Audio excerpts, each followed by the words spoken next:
Bol to hrozný sen. Prebudila som sa s poriadnym strachom. Našťastie, počas dňa zo mňa strach vyprchal. A aj vďaka priateľom, s ktorými vždy prídem na iné myšlienky. Sáru už poznáte. Vždy sa dá na ňu spoľahnúť. Dôverujem jej. Rovnako Veronike. S tou som však zriedka. Chodí do všetkých športových krúžkov, ktoré v škole existujú. Voľného času má málo. Emma si pre seba čas nájde. Vždy si dá záležať na tom, ako vyzerá. Shut up and sit down. Niektorí o nej hovoria, že je namyslená. Tí však netušia, že keď je to potrebné, Emma sa dokáže obetovať. A ešte chalani. Alex a Viktor. Nerozlučná dvojka. Fešáci z našej triedy. No keď začnú rozoberať tie svoje vedecké teórie, každá baba ich radšej obíde.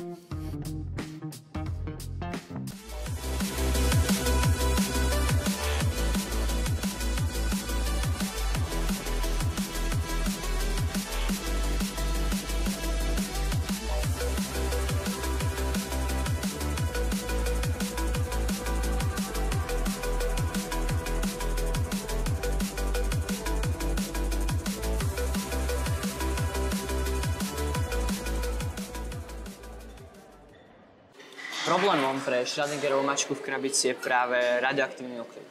Ak sa rozpadne, mačka v krabici sa otrávi. Zistíme to, až keď sa do krabice pozrieme. Lenže práve to pozretie môže spôsobiť, že sa nuklid rozpadne. Presne tak. Nastať môže len jeden prípad. Mačka v krabici je buď živá, alebo mŕtva. A čo ak sa udejú obidve možnosti? Akurát v paralelných vesmíroch.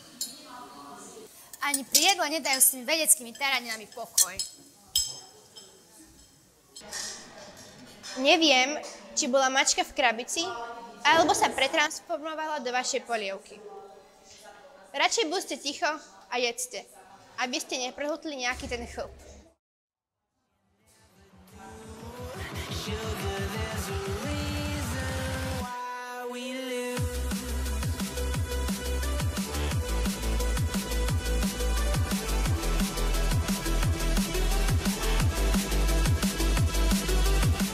Keď si občas povieme pár ostrejších slov, tešíme sa, keď sme spolu. Som rada, že ich mám.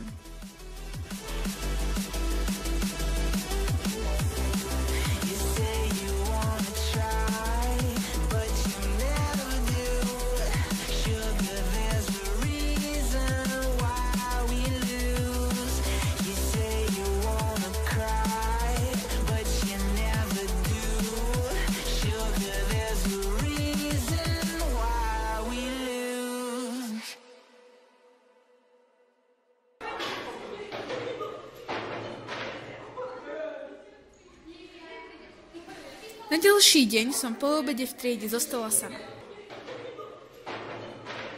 Mala som službu. Musela som sa postarať o kvety.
Neviem, ako dlho som tam ležala. Keď som sa prebrala, strašne ma bolela hlava. Mala som pocit, že so mnou naozaj niečo nie je v poriadku.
Začala som pochybovať o tom, či som celkom normálna. A k tomu tie nepríjemné sny. Mám ísť za psychologičkou?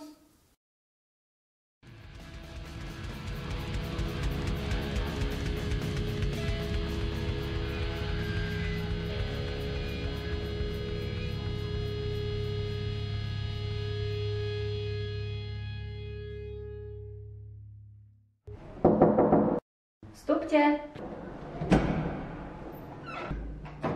Ahoj, Vicky. Šla som sa?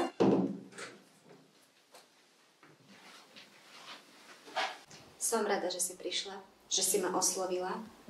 Už dávnejšie som si všimla, Vicky, že s tebou niečo nie je v poriadku.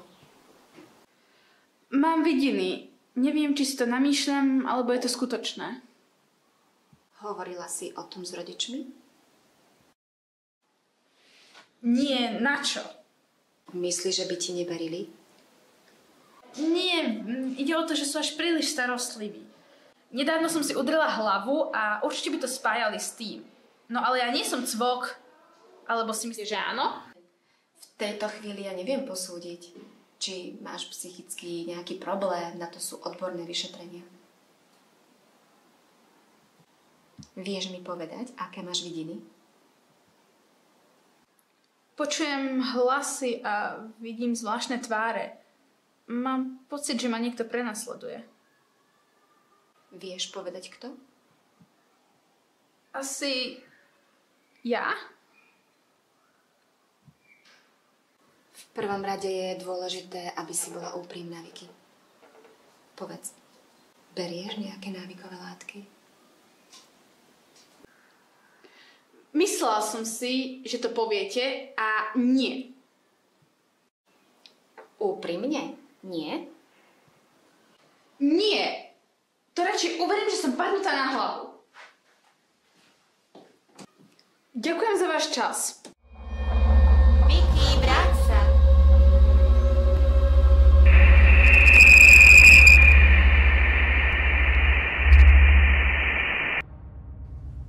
Nie!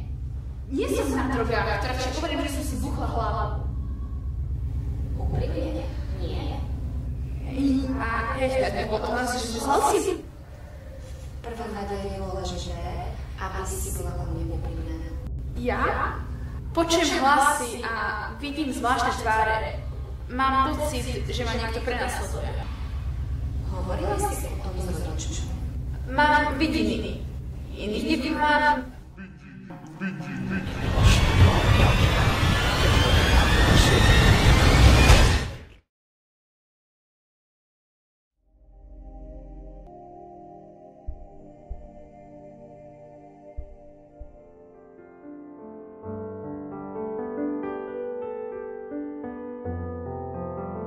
Mám skutočne nejakú poruchu? Som schizofrenik? Paranoik? Alebo sa so mnou zahráva časopriestor?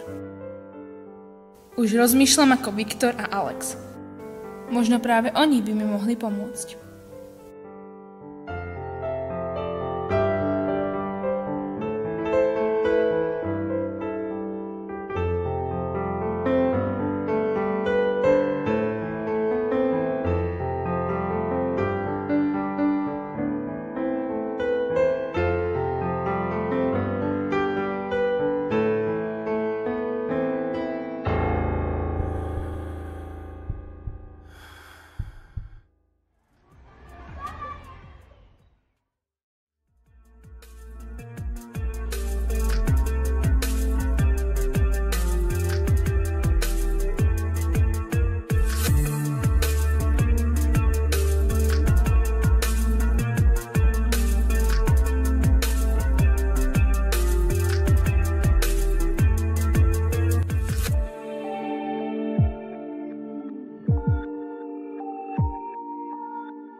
Pri tom páde v telocvični muselo dojsť k prepojeniu dvoch svetov.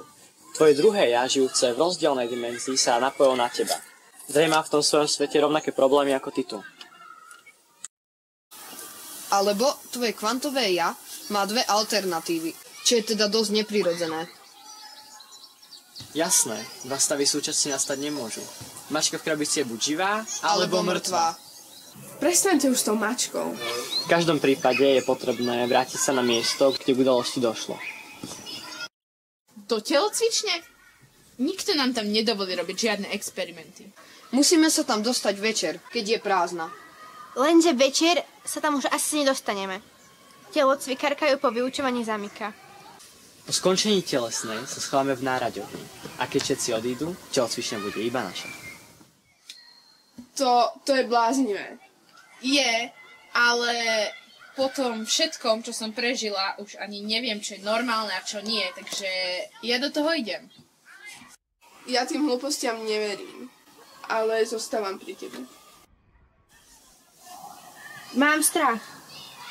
Ale... okej, idem. Super, konečne trochu praxe. Som zvedavý, či tie teórie naozaj fungujú.